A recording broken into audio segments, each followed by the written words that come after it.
Hello good afternoon students, कैसे हैं आप सब। आई होप सब बहुत अच्छे होंगे। Very very welcome to the class. आज हम एक और लेक्चर लेकर के आए हैं क्लास 12 के इस मैराथन क्लास में। जैसा कि आपको पता है, क्लास 12 के फर्स्ट टर्म के पेपर स्टार्ट होने जा रहे हैं और उन पेपर के अच्छे होने के लिए हम लोगों ने आप लोगों के लिए सीरीज चलाई है जिसमें कि हम मैराथन क्लास लेंगे। और ये मैराथन क्लास उन चैप्टर्स की होगी जो चैप्टर्स आप लोग के फर्स्ट टर्म में आने वाले हैं। जैसे कि अगर क्लास 12 फिजिक्स की बात करें तो सबसे पहला chapter electric charges and field, दूसरा chapter electrostatic potential and capacitance, तीसरा chapter current electricity and fourth chapter moving charges and magnetism and fifth chapter magnetism and matter आप लोगों के इस टर्म फर्स्ट में रहेगा।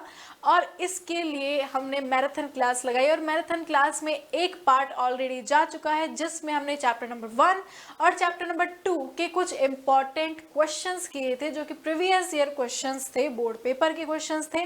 और साथ ही साथ में इन दोनों चैप्टर के इंपॉर्टेंट टॉपिक्स जो आप लोग को पढ़ने चाहिए प्रिपरेशन के लिए, वो टॉपिक भी डिस्कस किए थे।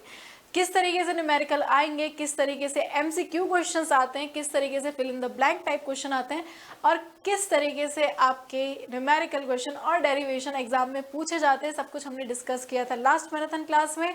और आज की इस मैराथन क्लास में हम बचे हुए जो चैप्टर्स हैं like current electricity and moving charges and magnetism को कंप्लीट करेंगे। उसी तरीके से चैप्टर वाइज हम सबसे पहले चैप्टर का मैप देखते हैं। उस मैप में हम ये देखते हैं कि कौन कौन से टॉपिक इस चैप्टर के अंदर इंक्लूड होते हैं। साथ ही साथ में हम ये देखते हैं कि उन टॉपिक्स में से कौन कौन से इंपॉर्टेंट टॉपिक्स हैं जिस पर आपको ध्यान देना चाहिए। देन हम उसके क्वेश्चंस करेंगे। तो इस तरीके से बच्चों इस क्लास का पैटर्न रहेगा। इस क्लास में हम थ्योरी ज़्यादा नहीं पढ़ते हुए क्वेश्चंस पर ज़्यादा ध्यान देंगे क्योंकि थ्योरी ऑलरेडी इसी चैनल पर आपको प्लेलिस्ट में मिल जाएगी। ये जो चैप्टर्स हैं चैप्टर 1 से लेकर के चैप्टर 5 तक 4 तक आपको इसी चैप्टर में इसके टॉपिक वाइज आपको लेक्चर्स मिल जाएंगे। अगर किसी बच्चे को पढ़ने की इच्छा है कि एक बार से मुझे सारे चैप्टर वापस से रिवाइज करने हैं, सारे टॉपिक्स एकदम से अच्छे से पढ़ने हैं, कोई डेरिवेशन है जो समझ में नहीं आ रहा है, तो आप इसी चैनल पर प्लेलिस्ट में जा करके वो वीडियो फुल वीडियो देख सकते हैं। आज की इस मैराथन क्लास में हमारा पर्पस ये रहेगा कि हम स्टडी करेंगे और हम स्टडी इस तरीके से करेंगे कि हम क्वेश्चंस को ज़्यादा अटेम्प्ट करें। लाइक एमसीक्यू क्वेश्चंस अटेम्प्ट करेंगे, लाइक हम fill in the blanks attempt करेंगे। तो क्वेश्चंस पर ज़्यादा ध्यान देंगे और आप लोगों को भी बच्चों क्वेश्चंस पर ज़्यादा ध्यान देना है क्योंकि एट द एंड हमें क्वेश्चंस की प्रैक्टिस करनी है। तो विदाउट वेस्टिंग एनी टाइम सभी का वेलकम है क्लास में। Like Yamini and Sukhraj and Pawan and Ankit and everyone.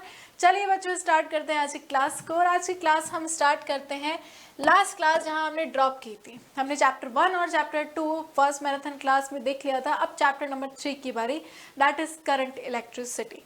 आपको जैसा कि बताया चैप्टर 1 और चैप्टर 2 मिलकर के एक इलेक्ट्रोस्टैटिक के एक यूनिट बनाते हैं। ये यूनिट काफ़ी इंपॉर्टेंट है। इस यूनिट को अगर हम देखें मेन एग्जाम के पर्पज से तो ये यूनिट आपकी 5 से 6 मार्क्स की है, जिसमें से कि जो सेकंड चैप्टर है इलेक्ट्रोस्टैटिक पोटेंशियल एंड कैपेसिटेंस वो ज़्यादा इंपॉर्टेंट है, उससे ज़्यादा मार्क के क्वेश्चन आते हैं। तो सेकंड चैप्टर पर आप अच्छे से ध्यान देना। ये जो थर्ड चैप्टर है करंट इलेक्ट्रिसिटी, ये बहुत इंपॉर्टेंट है। इससे आपके पास में 3 से 4 मार्क्स के क्वेश्चन मेन एग्जाम में आते ही आते हैं। तो आप उस हिसाब से इसका फर्स्ट टर्म में भी वेटेज लेकर के चलिएगा कि इसका वेटेज अच्छा खासा मिलेगा और इससे क्वेश्चंस भी अच्छे खासे मिलेंगे। इससे सर्किट सॉल्विंग क्वेश्चंस आ सकते हैं, इससे एमसीक्यू क्वेश्चन काफ़ी अच्छे अच्छे आपको देखने को मिलेंगे, इससे आपको fill in the blank type के क्वेश्चन काफ़ी अच्छे अच्छे देखने को मिलेंगे जो कि आज क्लास में हम प्रैक्टिस भी करेंगे। तो सबसे पहले करंट इलेक्ट्रिसिटी को पढ़ने से पहले हम इसका मैप देख लेते हैं। करंट इलेक्ट्रिसिटी का बच्चों ये है मैप जिसमें इसके ये है इंपॉर्टेंट टॉपिक्स। इन इंपॉर्टेंट टॉपिक्स को देखते हैं। काफ़ी सारे टॉपिक हैं, थोड़ा बड़ा चैप्टर है ये, काफ़ी सारे टॉपिक्स को इंक्लूड करता है। जैसे कि सबसे पहले इलेक्ट्रिसिटी करंट में अगर हम देखें तो आपके पास जो इंपॉर्टेंट रहेगा वो ये रहेगा ड्रिफ्ट वेलोसिटी। ड्रिफ्ट वेलोसिटी का जो फॉर्मूला है that is very very important. इस डेरिवेशन को और इस थ्योरी को आप अच्छे से पढ़ करके जाना। जो ड्रिफ्ट वेलोसिटी है उसकी थ्योरी, इलेक्ट्रॉन की ड्रिफ्ट वेलोसिटी क्या होता है, एक कंडक्टर के अंदर किस वेलोसिटी से इलेक्ट्रॉन मूव करते हैं। तो ड्रिफ्ट वेलोसिटी का कॉन्सेप्ट, थ्योरी प्लस उसका फॉर्मूला काफ़ी इंपॉर्टेंट है। तो this is the important thing, इसको आप ज़रूर अच्छे से पढ़ के जाना। उसके बाद में एक फॉर्मूला निकलता है करंट इलेक्ट्रिसिटी मतलब कि इलेक्ट्रिक करंट आई और ड्रिफ्ट वेलोसिटी के बीच में ये जो फॉर्मूला है, जिस फॉर्मूला को हमने वीना वर्ड से याद कर रखा है, I is equals to VDE/NA, जहाँ पर I होता है कंडक्टर के अंदर फ्लो होने वाले इलेक्ट्रिक करंट, VD होता है बच्चों drift velocity of electron, E होता है इलेक्ट्रॉन का चार्ज, N होता है number of free electrons per unit volume, और A होता है cross section area of the conductor.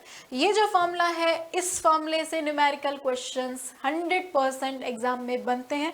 This formula is very very important, इसको आप अच्छे से करके जाना। उसके बाद में जो इंपॉर्टेंट चीज है वो है temperature dependency of resistance and resistivity. इससे छोटे छोटे क्वेश्चंस बनेंगे, एमसीक्यू क्वेश्चन इससे 100% बन सकता है, fill in the blank type question इससे 100% बन सकता है। आपको ध्यान रखना है कि टेम्परेचर इंक्रीज करने पर कंडक्टर में, सेमीकंडक्टर में और एलॉयज में रेजिस्टेंस एंड रेजिस्टिविटी किस तरीके से बढ़ते हैं, कौन सा फैक्टर काम करता है। तो this theory is very very important, इसको अच्छे से आप लोग पढ़ के जाना, that is very very important. इसके बाद में जो इंपॉर्टेंट चीज आती है वो आती है cell, EMF and internal resistance. This is very very important, और इसमें से आपके थ्योरेटिकल क्वेश्चन बन सकता है, जैसे कि एक बैटरी के लिए उसका ईएमएफ क्या होता है, इंटरनल रेजिस्टेंस क्या होता है, टर्मिनल वोल्टेज क्या होता है, डेफिनेशन आपको एग्जाम में पूछ सकता है। तो इसकी थ्योरी बहुत इंपॉर्टेंट है, अच्छे से करना। किरचॉफ्स लॉ ऑब्वियसली इंपॉर्टेंट है, केवीएल ले लो, केसीएल ले लो, दोनों बहुत इंपॉर्टेंट है। सर्किट सॉल्विंग क्वेश्चंस आने के लिए केवीएल और केसीएल आना बहुत ज़रूरी है, केवीएल एंड केसीएल, ठीक है, केवीएल एंड केसीएल आना बहुत ज़रूरी है। और सर्किट सॉल्विंग क्वेश्चन 100% एग्जाम में आएगा।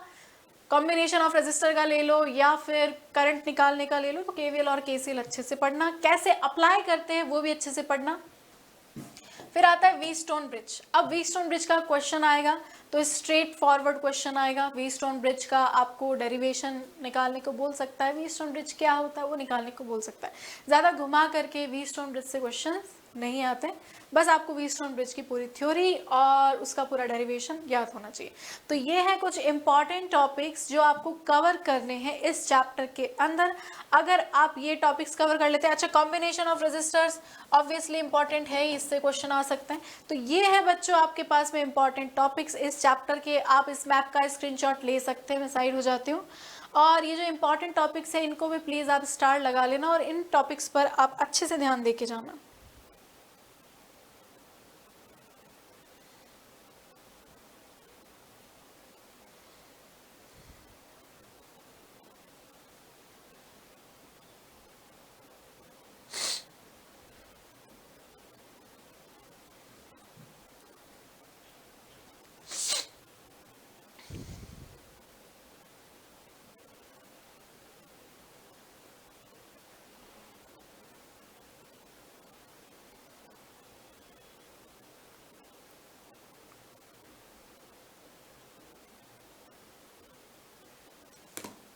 ओके, हो गया। अब इसी कुछ इंपॉर्टेंट क्वेश्चंस बच्चों करते हैं एक एक करके। सबसे पहला क्वेश्चन आपकी स्क्रीन पर ये रहा, क्वेश्चन न्यूमेरिकल है, अच्छे से अटेम्प्ट करना और देखना फॉर्मूला कौन सा अप्लाई होगा, कमेंट सेक्शन में बताना। When current I is made to flow in a wire of radius r, the drift velocity is Vd. If the same current is passed through a wire of radius 2r, then drift velocity will be। Question समझ में आया? Question है कि जैसे कि suppose एक wire है, conducting wire है, और इस कंडक्टिंग वायर में लेट्स से कि I करंट फ्लो हो रही है, और इस वायर का जो रेडियस है वो रेडियस आपको R दे रखा है। बोलो क्लियर? ठीक है। इस वायर में जो इलेक्ट्रॉन्स होंगे वो इलेक्ट्रॉन्स ऑब्वियसली करंट के अपोजिट डायरेक्शन में चलेंगे। एक कंडक्टर के अंदर, एक वायर के अंदर इलेक्ट्रॉन जिस वेलोसिटी से, जिस कांस्टेंट वेलोसिटी से मूव करते हैं उसी को हम ड्रिफ्ट वेलोसिटी कहते हैं। What is drift velocity? Drift velocity वो कांस्टेंट वेलोसिटी होती है जिससे कि किसी कंडक्टर के अंदर इलेक्ट्रॉन्स मूव करते हैं। तो इस कंडक्टर के अंदर लेट्स से इलेक्ट्रॉन क्या बोला है कि वीडी ड्रिफ्ट वेलोसिटी से मूव कर रहे हैं। ठीक है, बोलो क्लियर है? अब आपको क्वेश्चन में ये पूछा है कि एक और वायर है जिसका रेडियस इसका डबल है, जिसका रेडियस, इसका रेडियस r है ना, तो इसका रेडियस बच्चों 2r है। ठीक है, इस वायर में भी करंट I ही फ्लो हो तो इलेक्ट्रॉन को कितनी ड्रिफ्ट वेलोसिटी से मूव करना चाहिए वो आपको बताना। इसके कंपैरिजन में इसको सॉल्व करो, मुझे बताओ कमेंट सेक्शन में कि कौन सा फॉर्मूला आप यहाँ पर अप्लाई कर सकते हो, वो फॉर्मूला कमेंट सेक्शन में बताओ। फिर वो फॉर्मूला लगाओ और बताओ कि कितनी ड्रिफ्ट वेलोसिटी होगी अगर रेडियस डबल हो।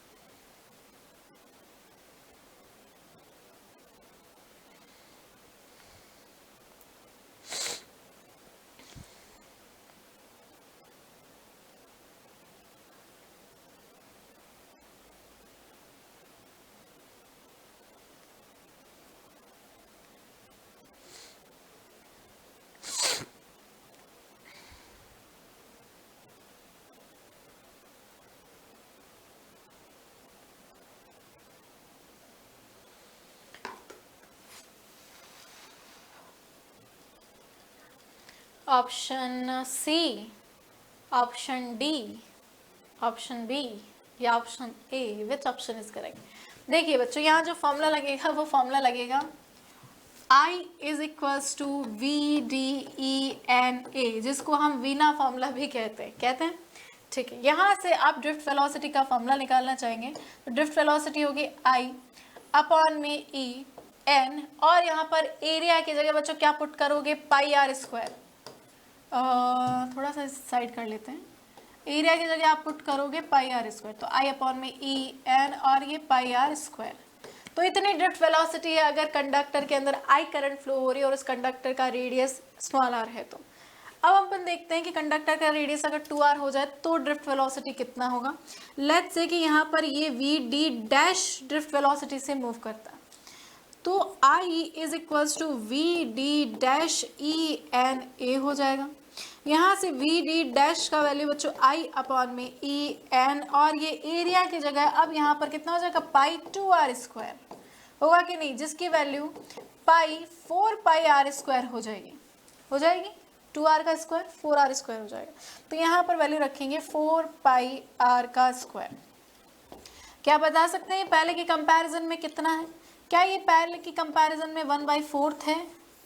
यस, ये पहले की कंपैरिजन में 1/4 है। वी डी बाई 4 हो जाएगा बच्चों अब velocity. Option D is correct, V D by 4। तो शाबाश, ऑप्शन डी इज करेक्ट। जिन्होंने भी सही आंसर दिया है option D is correct. Next question है आपके पास में, a wire of resistivity rho is stretch to double its length, then its new resistivity will be. मतलब आपको बोला कि वायर है और उस वायर का आप रेजिस्टिविटी लेट्स से कि रो है, इस वायर को खींच करके डबल कर दिया गया। पहले लेट्स से इसका लेंथ L था और अब इसको खींच करके डबल कर दिया गया, अब इसका लेंथ 2L हो गया है। तो अब इसकी रेजिस्टिविटी कितनी होगी पहले के कंपैरिजन में आपको बतानी है। क्या हाफ हो जाएगी, क्या डबल हो जाएगी, क्या 4 टाइम हो जाएगी, या फिर चेंज नहीं होगी?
Option A, option B, option C या फिर ऑप्शन डी?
ओके देन, जैसा कि आपको पता है कि रेजिस्टिविटी एक ऐसी फिजिकल क्वांटिटी है जो कि डायमेंशंस पर डिपेंड नहीं करती है। मतलब कि अगर आप वायर को स्ट्रेच करके उसकी लेंथ डबल करेंगे, उसको पिचका करके उसकी लेंथ हाफ कर देंगे, उसको खींच करके उसकी लेंथ ट्रिपल कर दीजिए, रेजिस्टिविटी एक ऐसी फिजिकल क्वांटिटी है जो कि टेम्परेचर पर डिपेंड करती है या फिर नेचर पर डिपेंड करती है। क्योंकि वायर वो ही है, लेट्स से कि कॉपर का वायर है और कॉपर के वायर को ही स्ट्रेच करके डबल किया गया है, तो अभी भी वायर कॉपर का ही है। नेचर अभी भी वायर का सेम है और सेम ही टेम्परेचर पर है। तो रेजिस्टिविटी एक ऐसी फिजिकल क्वांटिटी है जो कि डायमेंशन मतलब कि लेंथ और एरिया पे डिपेंड नहीं करती है, it only depends on temperature and nature. तो लिखेंगे resistivity rho does not depend on dimensions of conductor, it only depends on the nature and temperature of the conductor. तो आप चाहे इसको खींच करके डबल कीजिए, रेजिस्टिविटी अभी भी कितनी रहेगी, रो ही रहेगी, not change. Which option is correct? Option D is correct. Next question है रेजिस्टिविटी ऑफ कंडक्टिंग वायर। अब आप बताइए resistivity of a conducting wire varies with its length, varies with its mass, varies with its cross section, is independent of its dimension. तो अभी just बताया तुम लोगों को कि जो रेजिस्टिविटी है वो डायमेंशंस पर डिपेंड नहीं करती, length, area, mass, cross section इन पर डिपेंड नहीं करती है, it only depends on nature and temperature. तो it is independent of dimensions. Next आपके पास क्वेश्चन है Kirchhoff's first and second law are respectively based on the law of conservation. मतलब किरचॉफ का फर्स्ट लॉ मतलब Kirchhoff current law and Kirchhoff voltage law किसके conservation पर based है? तो Kirchhoff's current law is based on the conservation of charge, क्योंकि Kirchhoff का first law ये कहता है कि किसी जंक्शन के अंदर आने वाली करंट इज इक्वल्स टू जाने वाली करंट, और करंट के फ्लो होने के बीच में रीजन है चार्ज का। तो मतलब कि एक जंक्शन में जितने चार्ज अंदर आ रहे हैं उतने ही चार्ज बाहर निकल रहे हैं, तो this is conservation of charge. इसी तरीके से same case VL is the conservation of energy, मतलब कि आप पोटेंशियल को एनर्जी से रिप्रेजेंट कर मतलब रिजेंबल कर सकते हैं। एक क्लोज सर्किट में वोल्टेज का एलजेब्रिक सम 0 होता है, दिस इज KVL, जो कि एनर्जी की कंजर्वेशन को रिप्रेजेंट करता है। तो charge and energy, option B is correct. Next question आपके पास में रहेगा, Wheatstone bridge is use to measure. Wheatstone bridge इसमें से क्या मेजर करने के लिए यूज में लिया जाता है? EMF, पोटेंशियल, रेजिस्टेंस या फिर करंट? बताइए, व्हीटस्टोन ब्रिज क्यों यूज में लेते हैं?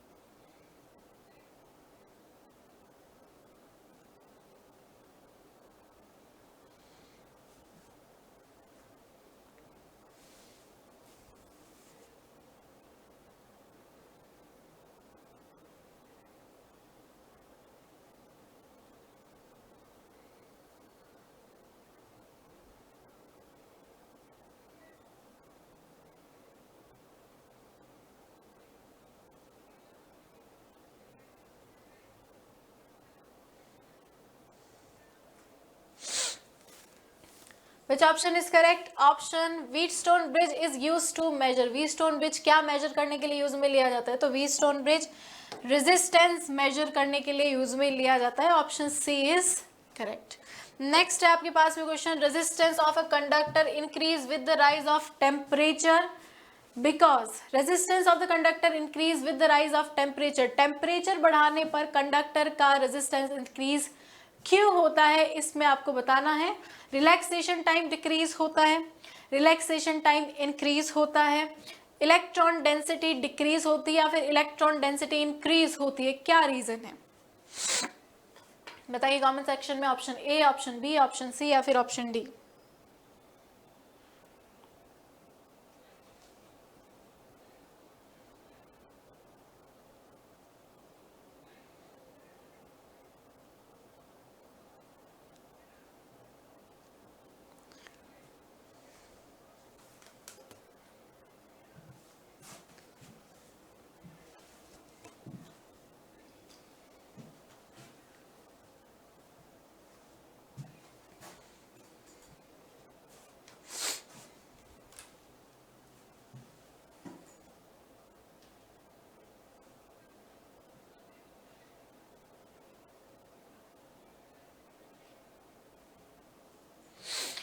देखिए, कंडक्टर, सेमीकंडक्टर दोनों की बात कर लेते हैं। कंडक्टर में टेम्परेचर बढ़ाने पर रेजिस्टेंस एंड रेजिस्टिविटी दोनों इंक्रीज होते हैं। सेमीकंडक्टर में टेम्परेचर बढ़ाने पर रेजिस्टेंस एंड रेजिस्टिविटी दोनों ही डिक्रीज होते हैं, क्या रीजन है? हम रीजन इनके फॉर्मूले से जान सकते हैं। रेजिस्टेंस का फॉर्मूला होता है मलीनता, ML/E²N टॉ एवरेज और ये A मलीनता, ठीक है। इसको आप इस तरीके से याद रख सकते हैं, मलीनता, ठीक है। अब इसमें से L और A हटा देंगे तो आपके पास रेजिस्टिविटी का फॉर्मूला आ जाएगा, ये रेजिस्टिविटी का फॉर्मूला है।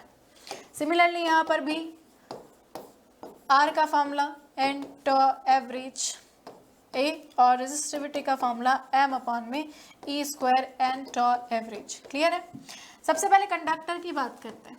तो कंडक्टर के लिए बच्चों एक फैक्टर काम में करता है कि कंडक्टर के अंदर बहुत सारे ऑलरेडी फ्री इलेक्ट्रॉन्स होते हैं। देखो यहाँ देखो, रेजिस्टेंस एंड रेजिस्टिविटी दोनों ही दो चीजों पर डिपेंड कर रहे हैं। ये दोनों या तो n पर डिपेंड कर रहे हैं जो कि है number of free electrons per unit volume, या फिर ये दोनों ही डिपेंड कर रहे हैं टॉ एवरेज पर। इसके अलावा बच्चों सब कांस्टेंट है।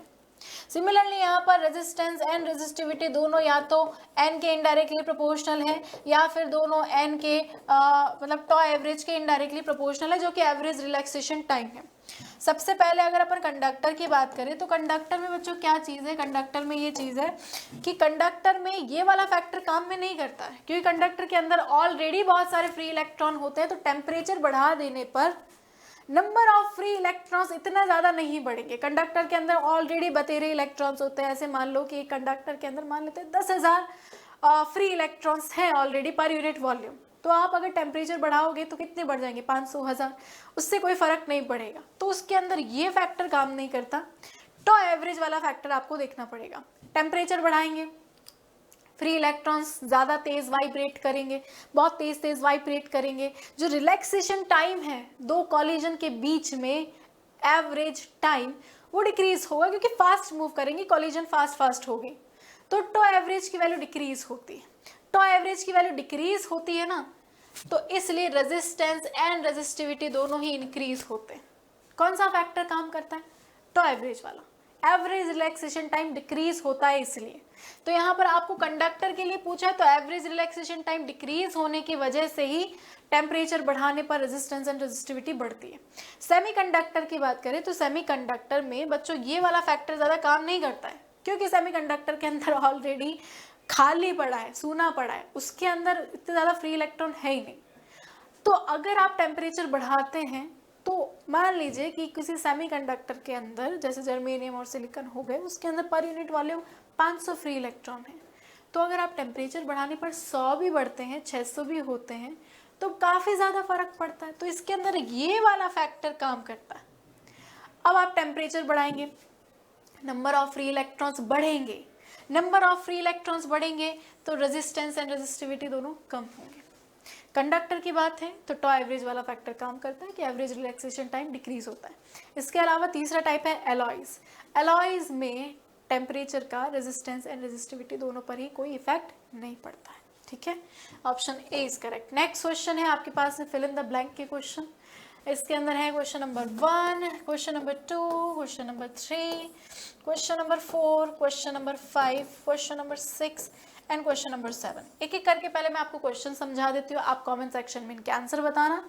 क्वेश्चन नंबर 1 है the motion of electric charge constitute. Electric charge का मोशन कौन सी करंट को कॉन्स्टिट्यूट करता है, करंट का नाम। ठीक है, कंडक्टिविटी इज द, कंडक्टिविटी क्या है, dash dash dash of resistivity, resistivity का कंडक्टिविटी क्या है। Relaxation time is of the order of, मतलब रिलैक्सेशन टाइम कितना होता है, कितने सेकेंड्स का होता है। Dash dash dash of metal increase with the rise of temperature, metal में टेम्परेचर के राइज होने के साथ साथ क्या इंक्रीज होता है। Kirchhoff second law is also called, Kirchhoff second law को और हम क्या कहते हैं। Kirchhoff's first law is based on the law of conservation of what?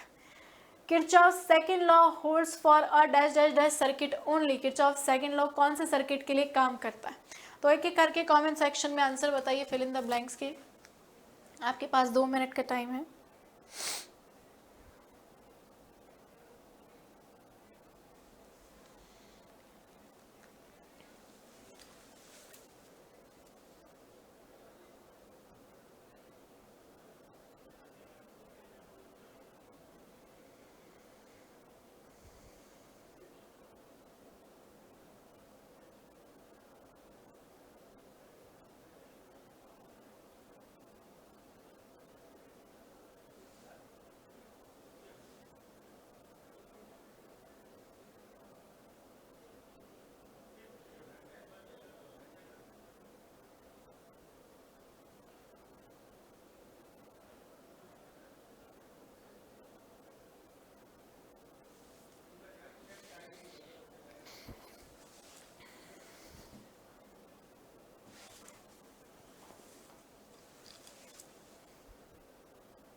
The motion of electric charge constitute of electric current. Next है conductivity is reciprocal of resistivity. उल्टा है ना, उल्टा मतलब रेसिप्रोकल। नेक्स्ट है relaxation time is the order of 10 to the power -14 second. इतना कम होता है relaxation time 10 to the power -14 second का। फॉर मेटल, मेटल मतलब कि कंडक्टर, कंडक्टर में क्या राइज होने से, टेम्परेचर के राइज होने से क्या राइज होता है, तो रेजिस्टेंस भी सही होगा और रेजिस्टिविटी भी सही होगा, क्योंकि मेटल्स में रेजिस्टेंस एंड रेजिस्टिविटी दोनों ही टेम्परेचर के राइज होने के साथ साथ राइज होते हैं। Kirchhoff's second law is also called Kirchhoff's voltage law.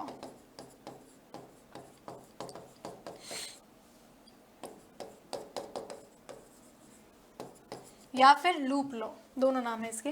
Kirchhoff first law is based on the law of conservation of, अभी बताया, चार्ज।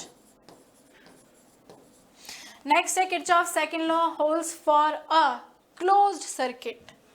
किरचॉफ सेकंड लॉ केवल क्लोज सर्किट के लिए ही वर्क करता है। तो ये है बच्चों फिल इन द ब्लैंक्स के आंसर, देख लो। शाबाश एवरीवन, सही आंसर दिया है सभी ने, वेरी गुड।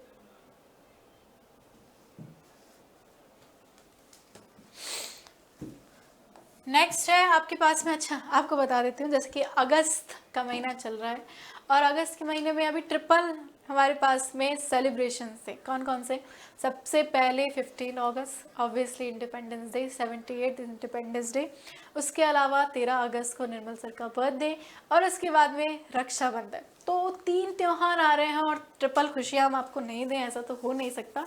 तो ऑब्वियसली हमेशा की तरह उत्कर्ष लेकर के आया है आप लोगों के लिए ट्रिपल खुशियों वाला ऑफर, जिसमें कि आपको 3 खुशियाँ मिलेगी, मतलब कि 3 आपको एडवांटेजेस मिलेंगे। सबसे पहले क्लास 6 टू 12 के सभी ऑनलाइन कोर्सेज पर 15 अगस्त के अवसर पर 78% का डिस्काउंट मिलेगा सभी ऑनलाइन कोर्सेज पर। उसके अलावा आपको एक्स्ट्रा 13% डिस्काउंट भी मिलेगा, निर्मल सर के 13 अगस्त को बर्थडे आता है तो उसके लिए आपको एक्स्ट्रा 13% डिस्काउंट भी मिलेगा अगर आप कूपन कोड NG13 अप्लाई करते हैं। तो आप जैसे ही चेकआउट करेंगे, आप पेमेंट करेंगे तो आपके पास है अप्लाई कूपन का एक ऑप्शन आएगा, उसमें अगर आप NG13 अप्लाई करते हैं तो आपको बच्चों डिस्काउंट मिलेगा एक्स्ट्रा 13%।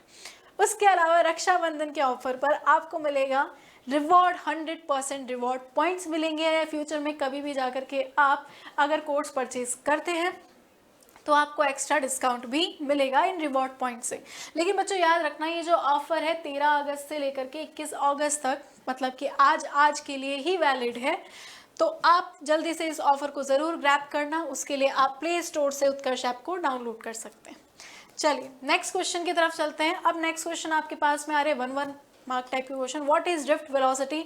अब यहाँ पर आपको केवल और केवल ड्रिफ्ट वेलोसिटी का डेफिनेशन लिखना था। ड्रिफ्ट वेलोसिटी क्या होता है, तो ड्रिफ्ट वेलोसिटी का डेफिनेशन है कि फ्री इलेक्ट्रॉन्स की वो कांस्टेंट वेलोसिटी, जिस कांस्टेंट वेलोसिटी से वो कंडक्टर के अंदर मूव करते हैं उसे हम ड्रिफ्ट वेलोसिटी कहते हैं।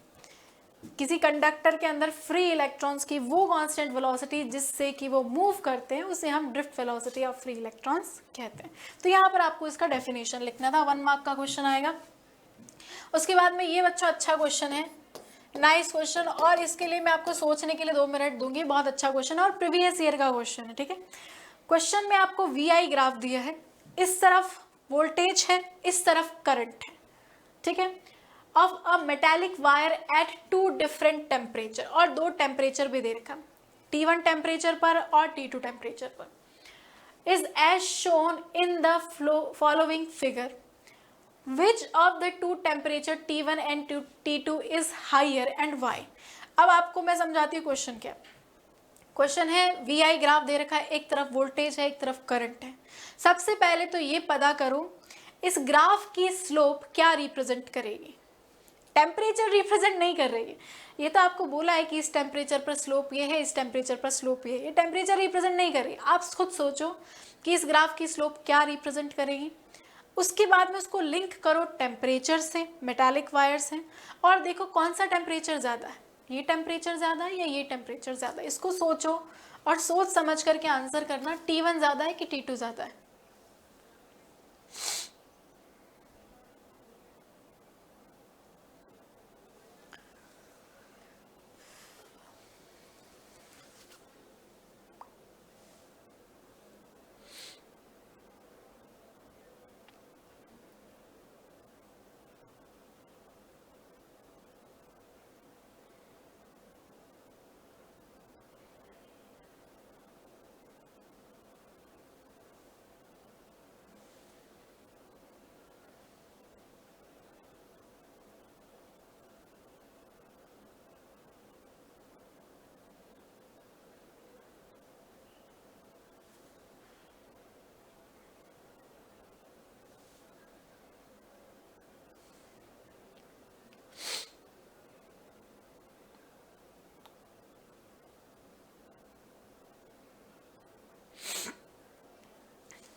ठीक है, किया अटेम्प्ट।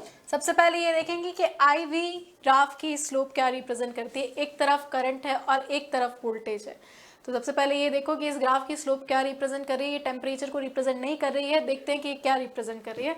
सबसे पहले IV ग्राफ की स्लोप है, तो इस तरफ में करंट है और इस तरफ में वोल्टेज है। सबसे पहले इस ग्राफ की स्लोप देखते हैं क्या रिप्रेजेंट कर रही है। अगर इस तरफ I है और इस तरफ वोल्टेज है तो इस ग्राफ की स्लोप ऑब्वियसली DI/dV होगी। और DI/dV, ऊपर करंट है और नीचे वोल्टेज है। अगर अपन देखें ओम्स लॉ से V इज इक्वल्स टू होता है बच्चों IR। बोलो clear. R is equals to होता है V/I। तो यहाँ से आप देख सकते हैं कि DI/dV क्या रिप्रेजेंट कर रहा होगा। ऑब्वियसली यहाँ पर 1 में रेजिस्टेंस को रिप्रेजेंट कर रहा है। तो सबसे पहले ये देखेंगे कि 1 में रेजिस्टेंस को रिप्रेजेंट कर रहा है। आप देखिए कि ये वायर, लेट्स से कि ये वायर है 1 और ये वायर है 2। आप मुझे ये देख करके बताइए कि कौन से वायर का रेजिस्टेंस ज़्यादा है, कौन से वायर का रेजिस्टेंस कम है। आपको बता दिया है कि जो स्लोप है 1 में रेजिस्टेंस को रिप्रेजेंट कर रही है। तो आप देखिए कि इसका स्लोप ज़्यादा है या फिर इसका स्लोप ज़्यादा है, किसका स्लोप ज़्यादा है और किसका रेजिस्टेंस ज़्यादा है। फिर देखेंगे कि किसका टेम्परेचर ज़्यादा है।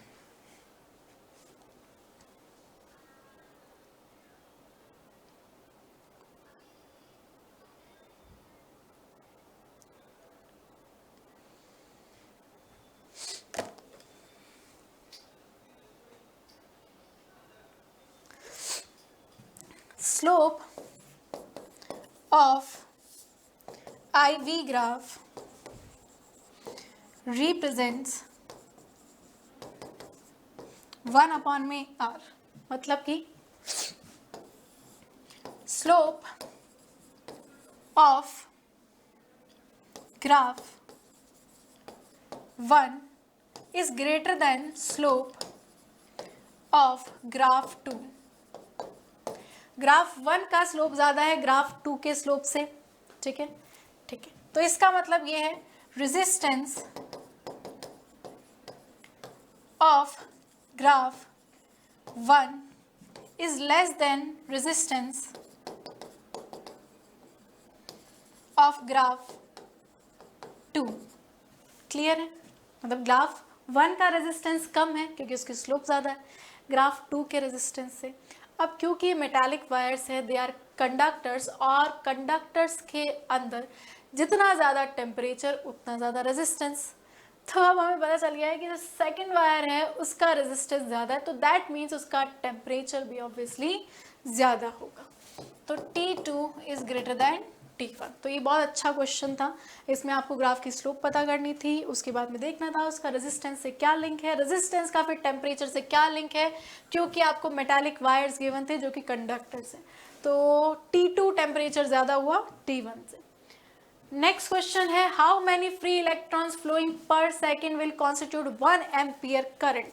मतलब कि 1 एम्पियर करंट कितने इलेक्ट्रॉन्स मिल करके 1 सेकेंड में बहे कि बने। मतलब कि कितने नंबर ऑफ इलेक्ट्रॉन्स पर सेकेंड फ्लो हो कि 1 एम्पियर करंट बने। फटाफट से कमेंट सेक्शन में आंसर बताओ।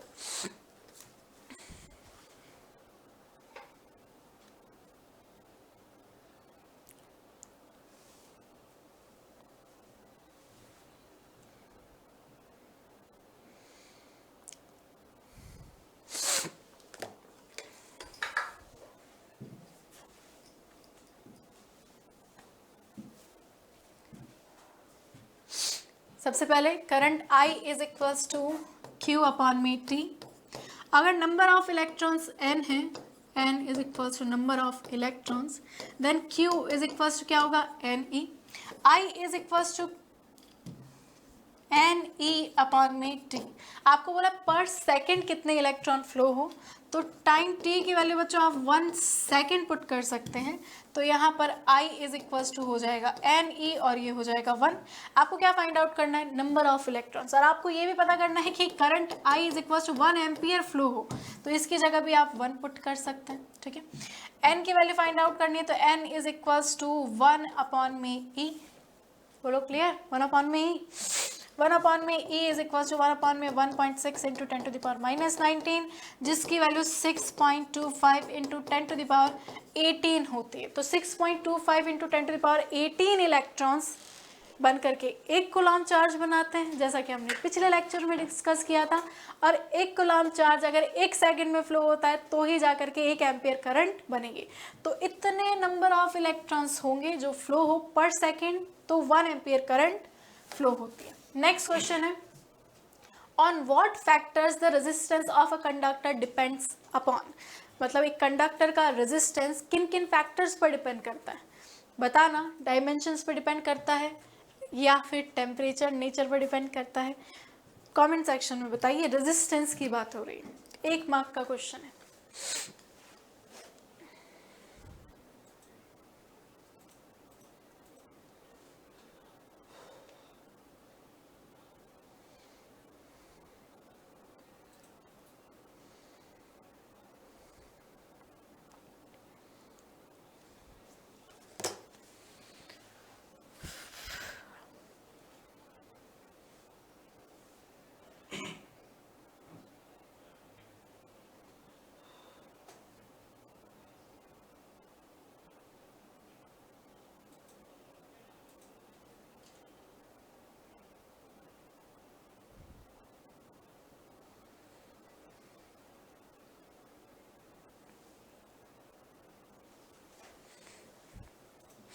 देखिए बच्चों, 2 ही चीज़ें पूछ सकता है, या तो रेजिस्टेंस के लिए पूछ सकता है या रेजिस्टिविटी के लिए पूछ सकता है।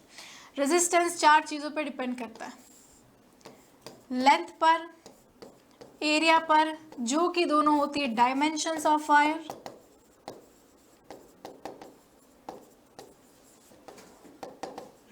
साथ साथ में ये डिपेंड करता है नेचर पर भी और टेम्परेचर पर भी। तो अगर रेजिस्टेंस की बात करें तो रेजिस्टेंस वायर के डायमेंशंस पर भी डिपेंड करती है और साथ ही साथ में उसके नेचर पर और उसके टेम्परेचर पर भी डिपेंड करती है।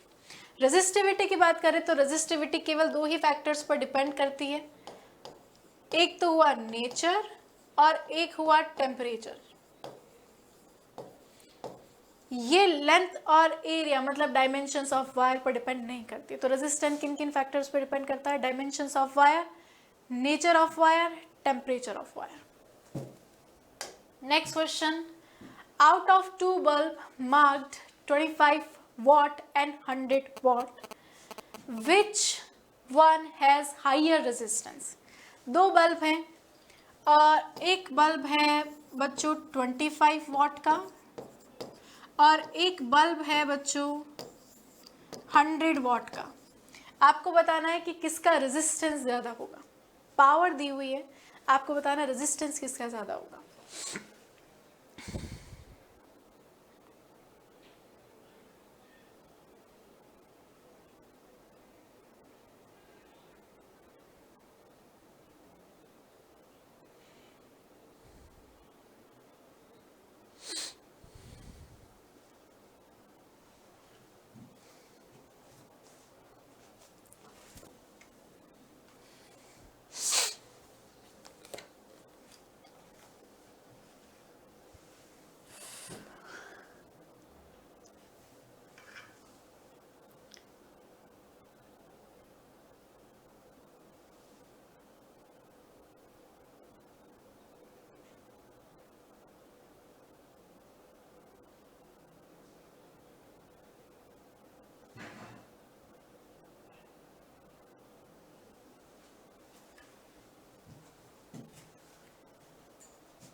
देखिए, रेजिस्टेंस या फिर power is equals to V square upon में आर होता है। अगर किसी बल्ब का वोल्टेज V है, उसका रेजिस्टेंस R है, तो उस बल्ब की पावर होती है P is equals to V square upon में R। यहाँ से देखेंगे कि जो रेजिस्टेंस है it is indirectly proportional to power. जितना ज़्यादा पावर उतना ज़्यादा रेजिस्टेंस, जितना कम पावर उतना ज़्यादा पावर उतना कम रेजिस्टेंस, जितना कम पावर उतना ज़्यादा रेजिस्टेंस। आपको 25 ऑफ 100 वाट में पूछा है, तो ऑब्वियसली 25 वाट का पावर कम है, तो इसका रेजिस्टेंस ज़्यादा होगा। Resistance is indirectly proportional to power, hence resistance of 25 watt bulb is greater than resistance of 100 watt bulb। 25 watt वाले का रेजिस्टेंस ऑब्वियसली ज़्यादा है 100 watt से, क्योंकि it is indirectly proportional to power. Next question, explain with the help of graph the variation of conductivity with temperature for a metallic conductor. सबसे पहले आपको बोला है कि कंडक्टर है और एक कंडक्टर के लिए आपको ग्राफ बनाना है। ग्राफ किस किस के बीच में बनाना है? आपको ग्राफ बनाना है कंडक्टिविटी, मतलब कि सिग्मा, यहाँ लिख देती हूँ मैं, सिग्मा इज कंडक्टिविटी, और टेम्परेचर के बीच में ग्राफ बनाना है। फटाफट बताओ ग्राफ कैसा आएगा कंडक्टर के लिए?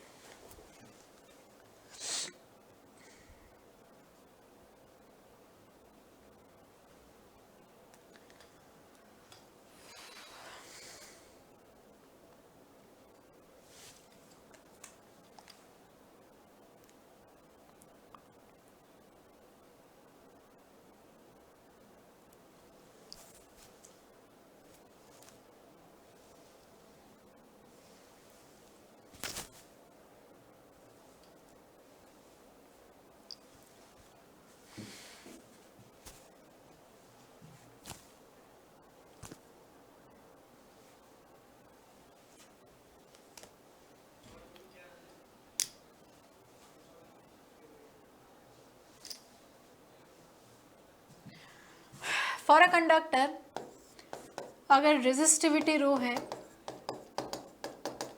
For a conductor we know that कि टेम्परेचर बढ़ाने पर रेजिस्टेंस इंक्रीज होता है, रेजिस्टिविटी इंक्रीज होती है। अगर रेजिस्टिविटी इंक्रीज होती है तो conductivity is the reciprocal of resistivity, मतलब कि इसका उल्टा होता है। अगर रेजिस्टिविटी इंक्रीज हो रही है तो कंडक्टिविटी ऑब्वियसली क्या होगी बच्चों? डिक्रीज होगी। तो ये अपने पास में रिलेशन आया टेम्परेचर और कंडक्टिविटी के बीच में कंडक्टर के लिए, कि टेम्परेचर बढ़ाने पर कंडक्टिविटी डिक्रीज होती है और रेजिस्टिविटी इंक्रीज होती है। तो अगर आप टेम्परेचर और रेजिस्टिविटी के ग्राफ के बीच में ग्राफ बनाएंगे तो ग्राफ ऐसा आएगा, टेम्परेचर बढ़ाने पर रेजिस्टिविटी इंक्रीज होगी, लेकिन कंडक्टिविटी टेम्परेचर बढ़ाने के साथ साथ डिक्रीज होती है। ग्राफ कैसा आएगा? इस तरीके का, टेम्परेचर बढ़ाने पर कंडक्टिविटी एक कंडक्टर की डिक्रीज होते ग्राफ आएगा ऐसा। ये रेजिस्टिविटी के बीच में ग्राफ, ये कंडक्टिविटी के बीच में ग्राफ, दोनों में से कोई भी ग्राफ आपको सेमीकंडक्टर के लिए भी पूछ सकता है, कंडक्टर के लिए भी पूछ सकता है, एलॉयज के लिए भी पूछ सकता है। तो तीनों के ग्राफ आपको रेजिस्टेंस, रेजिस्टिविटी के बीच में, रेजिस्टेंस के बीच में, कंडक्टिविटी के बीच में भी आना चाहिए। रेजिस्टेंस के बीच में ग्राफ बनाएंगे तो सिमिलर, रेजिस्टेंस भी टेम्परेचर के साथ साथ इंक्रीज होता है, तो ऐसा ग्राफ आएगा। क्लियर? ये कंडक्टर के लिए, सेमीकंडक्टर के लिए भी पूछ सकता है, उसमें डिक्रीज होते हैं। नेक्स्ट क्वेश्चन है आपके पास रेजिस्टिविटी, अभी एनसीईआरटी का क्वेश्चन है। Resistivity of copper, silver and manganese are this and this. सबकी रेजिस्टिविटी आपको दी है respectively. Which of these is the best conductor? इनमें से बेस्ट कंडक्टर कौन सा होगा आपको रेजिस्टिविटी देख करके बताना है।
हाँ, resistivity of copper is 1.7 × 10⁻⁸ ohm into metre.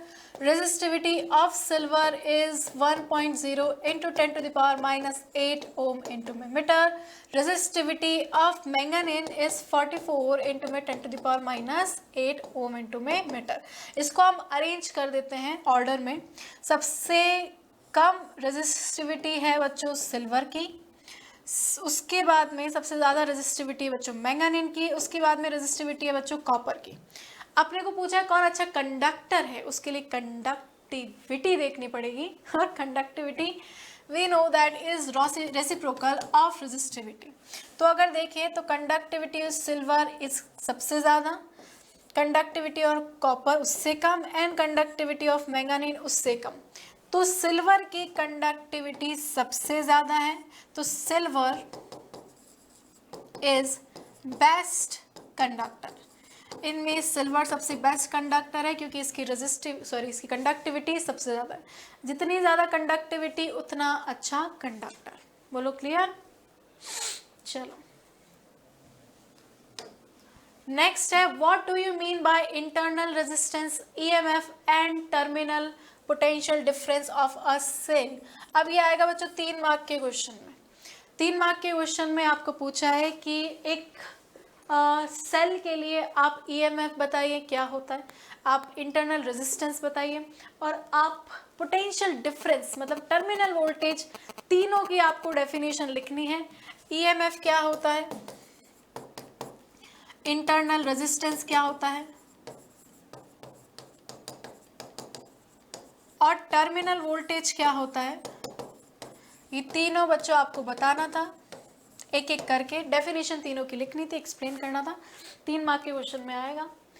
अब बच्चों जा रहे हैं नेक्स्ट चैप्टर की तरफ. Chapter 3 is complete. चैप्टर 4 की तरफ, moving charges and magnetism. Moving charges and magnetism में अगेन हम इसका मैप स्टडी करते हैं, इसके इंपॉर्टेंट टॉपिक स्टडी करते हैं. बहुत इंपॉर्टेंट चैप्टर है ये भी वेटेज वाइज, और इसके इंपॉर्टेंट टॉपिक भी डिस्कस करेंगे, साथ में इंपॉर्टेंट क्वेश्चंस भी करेंगे. तो आपके पास में सबसे पहले इसका मैप आ रहा है. ये है बच्चों chapter number 4 moving charges and magnetism का मैप. बड़ा चैप्टर है, इसमें काफ़ी सारे टॉपिक्स हैं. इनमें से इंपॉर्टेंट कौन से हैं आप देख लीजिए. सबसे पहले बायो-सावर्ट लॉ ऑब्वियसली इंपॉर्टेंट है. बायो-सावर्ट लॉ से बच्चों ये जो दोनों डेरिवेशन हैं, ये डेरिवेशन आपके 4 मार्क्स वाले क्वेश्चन में आ सकते हैं. एक इनफाइनाइट थिन वायर की वजह से कुछ डिस्टेंस पर मैग्नेटिक फील्ड, एक करंट कैरिंग कॉइल की वजह से सेंटर पर उससे और इसके एक्सियल लाइन पर मैग्नेटिक फील्ड. तो ये जो दोनों डेरिवेशन है 4 मार्क्स के अंदर आ सकते. बड़े क्वेश्चन ही आएंगे, इससे छोटे क्वेश्चन नहीं आएंगे. उसके बाद है ampere circuital law. Ampere circuital law भी बच्चों आपको डेफिनेशन वगैरह याद होनी चाहिए, इंपॉर्टेंट है. उसके अलावा बच्चों आ जाता है सोलेनॉइड. सोलेनॉइड भी इंपॉर्टेंट है. सोलेनॉइड क्या फॉर्मेशन होता है सोलेनॉइड का, सोलेनॉइड के अंदर मैग्नेटिक फील्ड का फॉर्मूला, एवरीथिंग. तो ये होना चाहिए यार. उसके अलावा ये जो 3 फोर्सेस हैं, देखो बच्चों ये पूरा चैप्टर ही इंपॉर्टेंट है. तो ये जो 3 फोर्सेस हैं, इन तीनों फोर्सेस से डायरेक्शन का क्वेश्चन आ सकता है. इस चैप्टर से डायरेक्शन के काफ़ी अच्छे क्वेश्चन बनते हैं. तो डायरेक्शन का क्वेश्चन इन तीनों फोर्सेस से आ सकता है. साथ में MCQ question, numerical question in फॉर्मूले से आ सकता है. उसके अलावा जो आपके पास में इंपॉर्टेंट चीज़ रहेगी वो रहेगी मूविंग कॉइल गैल्वेनोमीटर. ये इंपॉर्टेंट रहेगा. तो ये वैसे तो पूरा चैप्टर ही इंपॉर्टेंट है, आपको सब कुछ पढ़ के जाना है, लेकिन इन चैप्टर्स इन टॉपिक्स पर आप ज़्यादा अच्छे से ध्यान दे सकते हैं. इसको लिख लो, और लिख लो तो बता देना. लिख लिया, स्क्रीनशॉट भी ले सकते हैं आप.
चलो हो गया। अब इसके क्वेश्चंस करते हैं।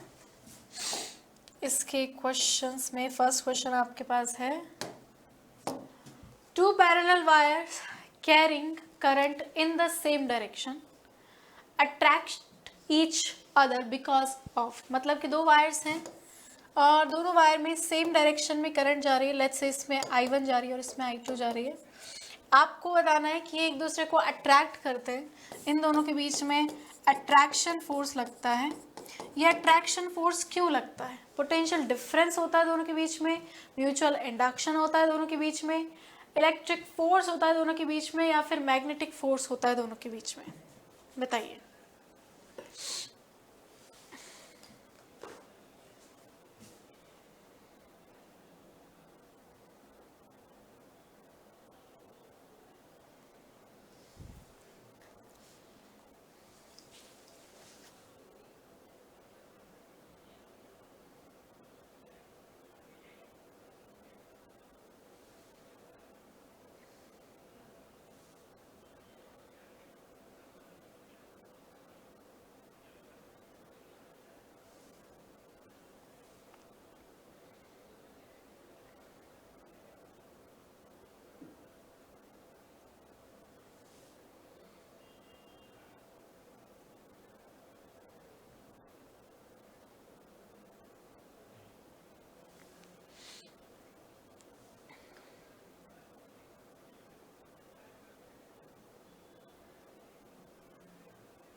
क्या होता है? मैग्नेटिक फोर्स होता है दोनों के बीच में, और इन दोनों के बीच में लगने वाला magnetic force per unit length is mu naught I1 I2 upon में 2 पाई d, अगर दोनों के बीच में डिस्टेंस d है तो।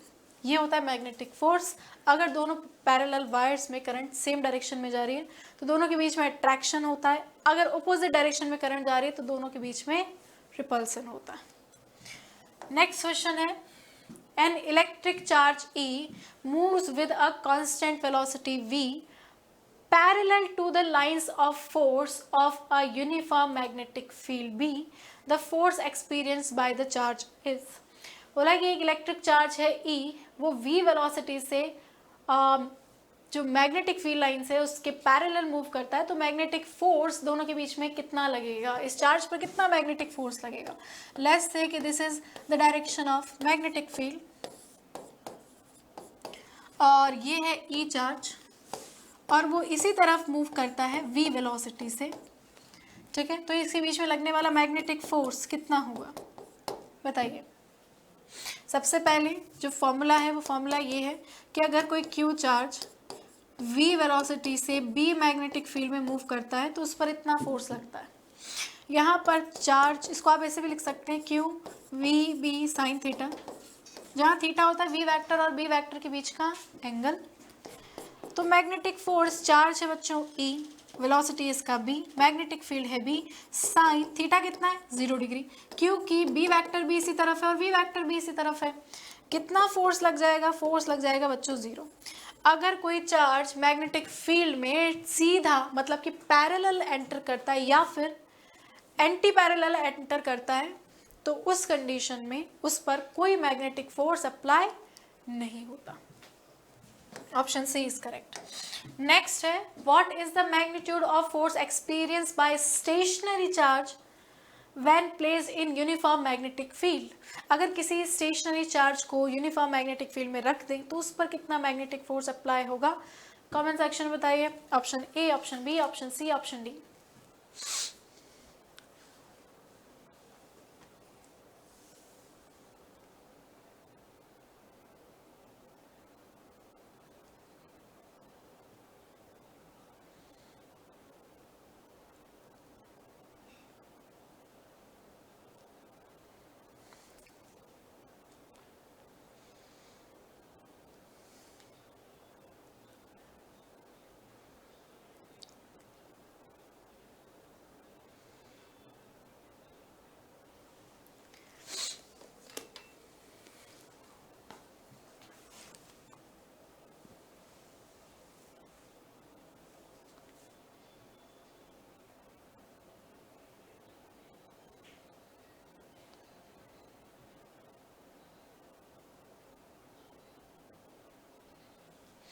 विच option is correct? Option C is correct, क्योंकि जो फोर्स लगता है वो फोर्स है Q V B sine theta.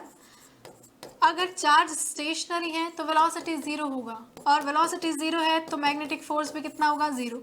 और मैग्नेटिक फील्ड कभी भी स्टेशनरी चार्ज पर फोर्स नहीं लगाती है, वो हमेशा मूविंग चार्ज पर ही फोर्स लगाती है। तो स्टेशनरी चार्ज पर मैग्नेटिक फील्ड की वजह से फोर्स कितना होगा? जीरो होगा। नेक्स्ट है two long parallel conductor carrying current in opposite direction. अब आपको बोला है कि दो पैरेलल वायर हैं जिनमें अपोजिट डायरेक्शन में करंट फ्लो हो रही है, तो इन दोनों के बीच में कैसा फोर्स होगा? Attraction, repulsion? नहीं, ना ही अट्रैक्शन ना ही रिपल्सन, नन ऑफ दीज। बताइए विच ऑप्शन इज करेक्ट?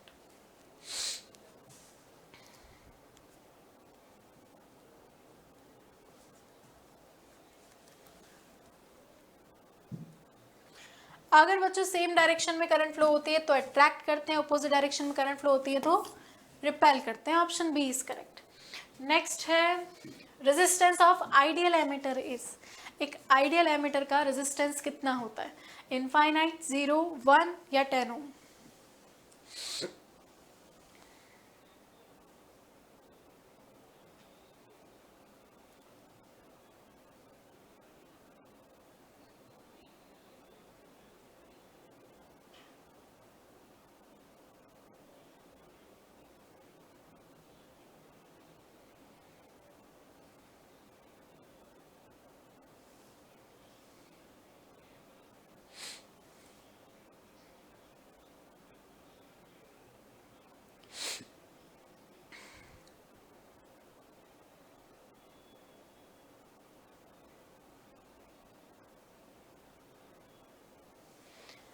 एक आइडियल एमीटर का रेजिस्टेंस बच्चों 0 होता है, और एक आइडियल एमीटर के लिए या फिर आइडियल वोल्ट मीटर के लिए जो रेजिस्टेंस होता है वो इनफाइनाइट होता है। आइडियल वोल्ट मीटर का रेजिस्टेंस इनफाइनाइट होता है, आइडियल एमीटर का रेजिस्टेंस 0 होता है, याद रखना। नेक्स्ट क्वेश्चन है to convert galvanometer into voltmeter. Galvanometer को वोल्ट मीटर में कन्वर्ट करने के लिए क्या करना होता है? एक हाई रेजिस्टेंस कनेक्ट करना पड़ता है पैरेलल में, लो रेजिस्टेंस कनेक्ट करना पड़ता है सीरीज में, a low resistance is connected in parallel, या फिर अ शंट, या फिर a high resistance is connected in series. बताइए।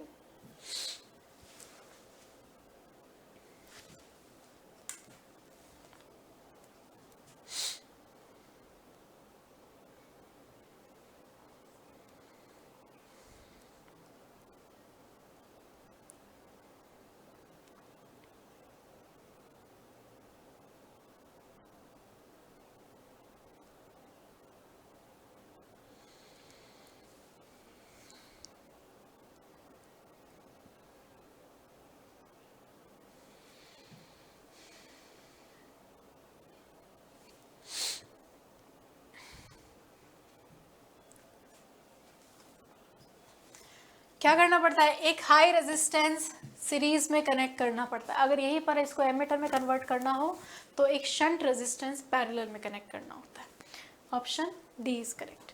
नेक्स्ट क्वेश्चन है आपके पास में, a charge Q moves in a region where electric field E and magnetic field B both exist, then the force on it is। मतलब एक charge है जो कि मूविंग है, और वहां पर लेट्स से कि क्यू चार्ज है और एक क्यू चार्ज v वेलोसिटी से मूव कर रहा है। अब यहाँ पर इलेक्ट्रिक फील्ड भी है और मैग्नेटिक फील्ड भी है, तो इस पे लगने वाला जो फोर्स होगा वो फोर्स कितना होगा, और उस फोर्स को क्या बोलते हैं वो भी कमेंट सेक्शन में बताना।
क्या होगा, अगर इलेक्ट्रिक फील्ड भी है तो इलेक्ट्रोस्टैटिक फोर्स और मैग्नेटिक फील्ड भी है तो मैग्नेटोस्टैटिक फोर्स, दोनों ही बच्चे अप्लाई होंगे। अगर एक चार्ज Q इलेक्ट्रिक फील्ड में होता है तो उस पर इलेक्ट्रिक फील्ड की वजह से Q ही फोर्स लगता है, और अगर कोई चार्ज मूविंग है और वो मैग्नेटिक फील्ड में है तो उस पर Q V cross B force लगता है। अगर चार्ज दोनों में है तो टोटल फोर्स इतना लगता है, और इस फोर्स को लॉरेंज फोर्स भी कहते हैं। कौन सा ऑप्शन करेक्ट है, option B is correct, V cross B, इसे लॉरेंज फोर्स भी कहते हैं। नेक्स्ट है, a charge particle enters a magnetic field at an angle of 90 degree. एक चार्ज पार्टिकल मैग्नेटिक फील्ड में 90 डिग्री पर एंटर करता है with magnetic field, the path of the particle will be, particle का पाथ कैसा होगा बताइए, हेलिकल होगा, एलिप्स होगा, सर्कुलर होगा या स्ट्रेट लाइन होगा, 90 डिग्री पर एंटर करता है तो। और ऐसे बहुत सारे क्वेश्चन आप लोगों को क्लास में करवाए हुए हैं, बताइए।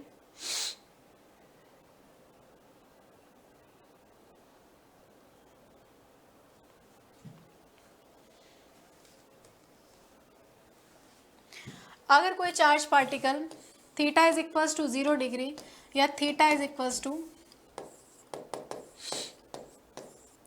180 डिग्री पर एंटर करता है तो उस पर कोई फोर्स नहीं लगता है, मतलब कि उसका पाथ स्ट्रेट लाइन होता है। ऐसे बहुत सारे क्वेश्चन आपको देखने को मिलेंगे इस चैप्टर में, तो एक साथ ही लिख लेना। Theta is equals to 90 degree पर एंटर करता है तो उस पर मैक्सिमम मैग्नेटिक फोर्स लगता है, दैट इज QVB, और इसकी वजह से ये सर्कुलर पाथ में मूव करता है। इसके अलावा थीटा इज इक्वल्स टू, अगर एनी अदर एंगल आपको दे रखा है लाइक 30 डिग्री, लाइक 60 डिग्री, तो उस पर फोर्स लगेगा, और वो फोर्स जो भी आपका थीटा है, FM is equals to QVB, जो भी थीटा है वो रख देना, उतना फोर्स लगेगा, और उसका पाथ जो रहेगा वो हेलिकल रहेगा, मतलब एक स्प्रिंग की तरह रहेगा।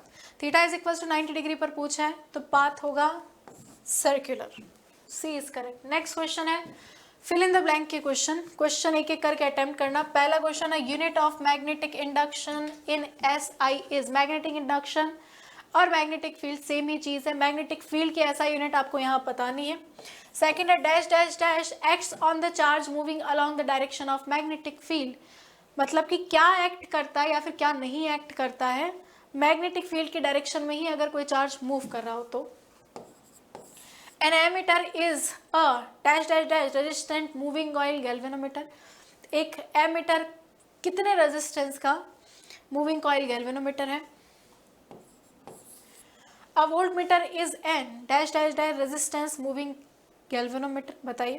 फिफ्थ है an ammeter is always connected in dash dash dash in a circuit, बताइए।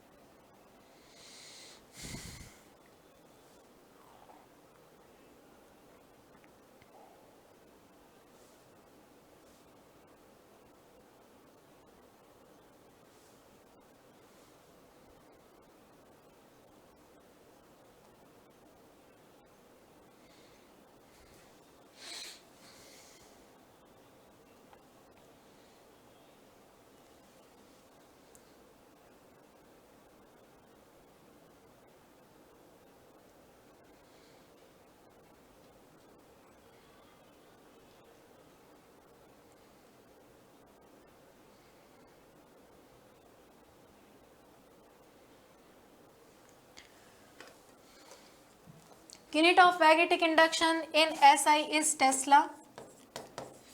No force acts on the charge moving along the direction of magnetic field. An ammeter is low resistance moving coil galvanometer. A voltmeter is high resistance moving coil galvanometer. An ammeter is always connected in series in an electric circuit and voltmeter is always connected in parallel. लिख लो इसको, अगर note करना है तो note कर सकते हैं, screenshot लेना है स्क्रीनशॉट ले सकते हैं, 1 मिनट का टाइम है आपके पास।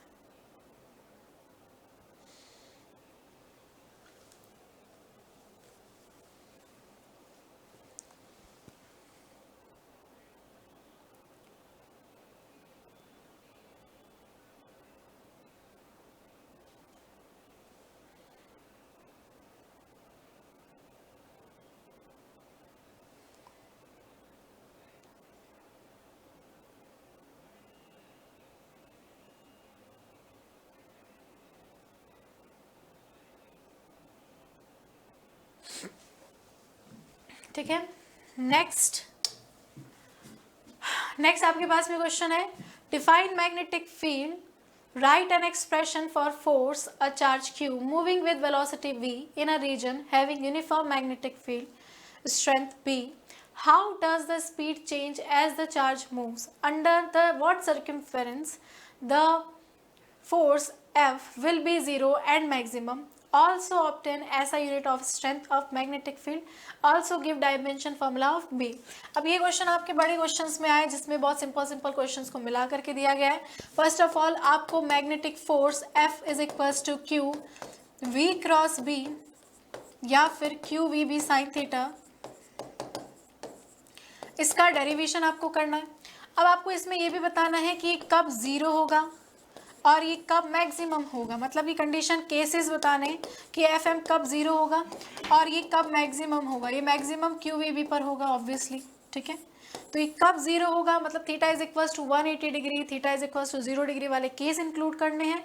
साथ ही साथ में theta is equals to 90 degree वाला केस जब ये मैक्सिमम होगा, सर्कुलर पाथ में मूव करेगा, वो केस भी इंक्लूड करना है। और ये फॉर्मूला देखते हुए आपको बी के लिए, मैग्नेटिक फील्ड के लिए आपको ऐसा यूनिट भी निकालनी है, उसकी डायमेंशन भी निकालनी है। बोलो क्लियर है? तो ये बड़े डेरिवेशन में क्वेश्चन आया था। नेक्स्ट किया आपके क्लास में, explain Biot Savart law for magnetic field produce at a point due to current flowing in a current element, how will you determine the direction of the field. आपको ये बताना है कि बायो-सावर्ट लॉ क्या है मैग्नेटिक फील्ड के लिए, उसको डिफाइन करना है और आप इस फील्ड की डायरेक्शन कैसे निकाल सकते हैं, आपको वो लॉज भी लिखने हैं। तो ये भी बड़े क्वेश्चन में आया था। नेक्स्ट है, derive an expression for intensity of magnetic field at the centre of circular coil current carrying coil. अब इसमें बायो-सावर्ट लॉ की एप्लीकेशन आई है जिसमें आपको करंट कैरिंग कॉइल के सेंटर पर कितना मैग्नेटिक फील्ड होगा उसका फॉर्मूला, मतलब कि B is equals to mu naught n I upon में 2r वाला फॉर्मूला यहाँ पर डिराइव करना है। अगला क्वेश्चन है आपके पास में, find the force between two infinite long wire if they are in same direction in opposite direction. आपको फॉर्मूला डिफाइन करना है। तो पैरेलल वायर्स के बीच में लगने वाला फोर्स, उसका कंडीशन भी बताने, कब ये अट्रैक्शन फोर्स होगा, कब रिपल्सन फोर्स होगा। जब पैरेलल वायर्स एक साथ में करंट फ्लो होगी तो यहाँ पर अट्रैक्शन होगा, अपोजिट डायरेक्शन करंट फ्लो होगी तो रिपल्सन होगा। नेक्स्ट है, obtain the expression for torque acting in rectangular current loop. अब रेक्टेंगुलर करंट लूप पर लगने वाला टॉर्क, मतलब कि एम बी साइन थीटा जो आपको करवाया था, वो डेरिवेशन भी आपको यहाँ पर इंक्लूड करना था। तो इस चैप्टर से अच्छे अच्छे डेरिवेशंस बनेंगे, बड़ा क्वेश्चन इस चैप्टर से आ सकता है। नेक्स्ट है, व्हाट इज गैल्वेनोमीटर, आपको डिफाइन करना है with the help of label diagram. Explain the principle and working of moving coil galvanometer. Moving coil galvanometer की वर्किंग एंड प्रिंसिपल आपको यहाँ बताना था। ओके देन स्टूडेंट, आज के लिए आई गेस मैराथन क्लास इतनी बहुत है। ये बाकी 2 चैप्टर्स भी हम कर चुके हैं। आई गेस आपके फर्स्ट टर्म का सिलेबस कंप्लीट हो गया होगा। अब हम मिलेंगे बच्चों इसी तरीके से नेक्स्ट क्लास में। तब तक के लिए you take care and bye bye.